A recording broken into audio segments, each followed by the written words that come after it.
Let's start our exercise 13.1. The very first question, he is saying find the value of.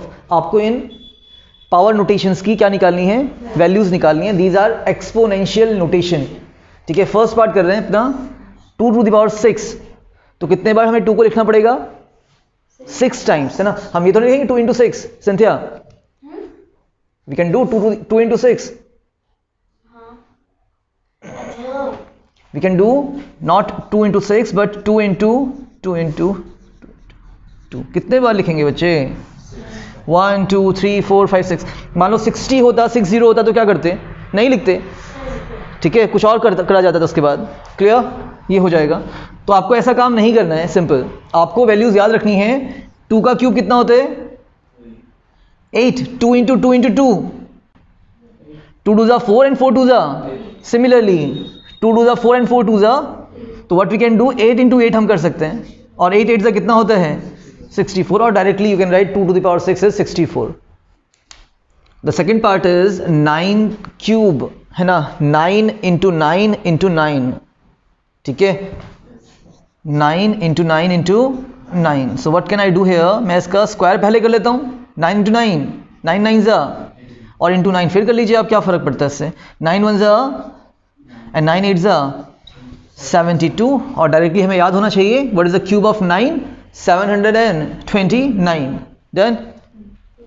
Third part 11 square. Oh very easy. 11 into 11 11 121. That's correct.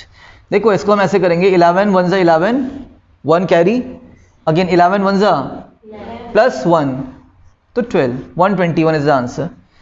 And 11 is a good number, है ना. 11 क्या बहुत बढ़िया number है. देखें थोड़ा इसको भी. 11 into 12 क्या होगा? तो देखो 11 जब किसी से मल्टीप्लाई होता है, हम 2 डिजिट नंबर की बात कर रहे हैं. चलिए डायरेक्ट कैलकुलेशन बता रहा हूँ आप लोगों को. 11 के साथ कोई भी नंबर अगर मल्टीप्लाई हो रहा है तो देखो आपको 1 लिखना है और 2 लिख देना है. और जो बीच में आएगा वो उसका एडिशन होता है. 1 + 2. सी, अगर मुझे 11 into 13 करना होगा तो क्या करेंगे? पहले हम 13 लिखेंगे और बीच में एक स्पेस छोड़ देंगे और उस स्पेस में क्या आएगा? Addition of the same 2 numbers. 1 + 3. 11 into 14 हमें करना है अगर, तो हम क्या लिखेंगे? पहले 14 और again the addition of 14. 1 + 4 5 and so on. कितना भी कर लो, इट डजंट मैटर. 11 into 100 क्या करते हैं? 99 करते हैं. चलिए क्या कर रहे हैं? 11 into, तो हम क्या लिखेंगे पहले? 99 और एक स्पेस में हमारा क्या आएगा? इन दोनों का एडिशन. 9 + 9 18. बट यहाँ पे तो एक ही नंबर था तो हम क्या लिखेंगे? 1 8 18. मतलब 1 कहाँ जाएगा? Carry forward. यस, ऊपर, है ना. 9 + 1 10 8 9 इज द आंसर. तो सी, इतना बड़ा कैलकुलेशन आप डायरेक्टली कर सकते हैं. There is no issue about that. ठीक है, क्लियर. तो that is the table of 11. आप कितना भी निकाल सकते हैं. ऐसे ही बहुत सारी चीजें होती. Yes, it is forming a pattern. 3 4 5 6 7 8 9. Yes, correct. हटा रहे हैं इसको. तो आते हैं अपने फोर्थ पार्ट पे. क्या बोल रहा है? 5 की पावर 4 है. आपको याद है इसकी वैल्यू? 625. कितना था ये? 625. तो कर लेंगे इसको हम 5 into 5 into 5 into 5. 5 5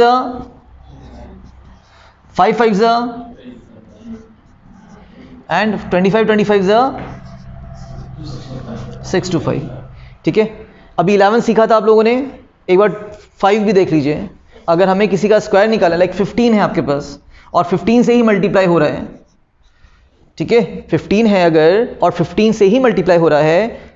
और एग्जाम्पल 25 था, किससे मल्टीप्लाई हो रहा है? 25 से ही मल्टीप्लाई हो रहा है. स्क्वायर है ना आपका. 35 है और 35 से ही मल्टीप्लाई हो रहा है. इसको हम लिखते हैं 15 का स्क्वायर, इसको हम लिखेंगे 25 का स्क्वायर और इसको हम लिखेंगे 35 का स्क्वायर. इतना क्लियर है?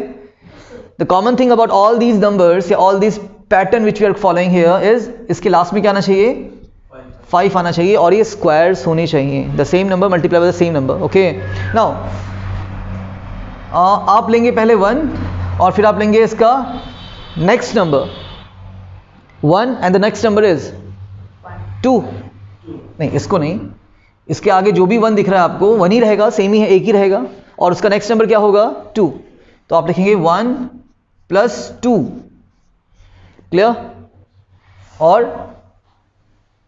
Not 1 + 2, 1 × 2, okay now it is correct, और 5 5 ये हमारा कोई नंबर नहीं है, ये हमारी खाली क्या है, कैलकुलेशन है। यहाँ पे 1 2 और 25 ऐसे ही आ जाएगा। तो आपने निकाला भी होगा ये 15 का स्क्वायर अगर हमें निकालना है तो डायरेक्टली 15 का स्क्वायर 225 होगा। अब मैं इसी चीज को डायरेक्टली करूं, 2 and the next number is 3, 2 and the next number is, तो पहले आप इनको मल्टीप्लाई करेंगे 2 × 3, और नेक्स्ट में क्या आएगा 5 5 ये हर किसी में सेम ही आएगा, 2 3 एंड 2 5 को आप ऐसे उतारेंगे। ये समझने वाला पोर्शन है, इसको आप दिखाएंगे नहीं, डायरेक्ट आंसर लिखेंगे अगर लिखना है तो, ठीक है, बिकॉज ये कुछ नहीं होता है, इसका मतलब तो फिर कैलकुलेशन डिफरेंट ही चले जाएगा, ठीक है। Again 3 and the next number is 3 4 and 5 5 25।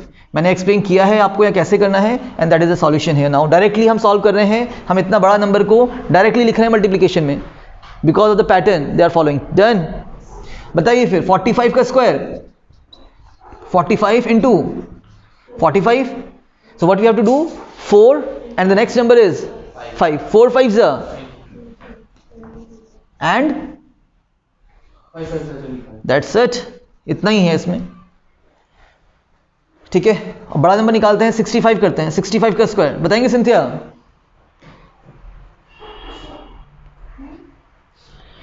6 and the next number is 7, 6 7 put 42 and 5 5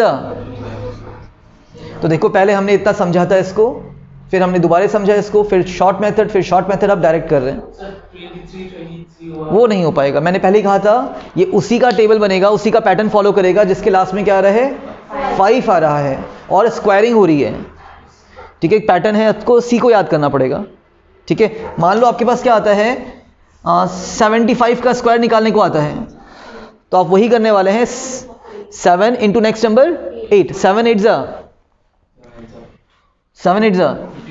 56 नहीं होगा, और 5 5 25, ठीक है। तो ट्राई करना है इस पैटर्न को अपना सॉल्व करने की कोशिश करिएगा। 11 का टेबल आप डायरेक्टली बना सकते हैं, और ये आप जिसके लास्ट में 5 आता है और स्क्वायरिंग होती है उसको आप डायरेक्टली मल्टीप्लाई कर सकते हैं। It makes your calculation a bit easier, okay. चलिए हटा रहा हूँ मैं इसको, हाँ बिल्कुल लिख सकते हैं डायरेक्टली।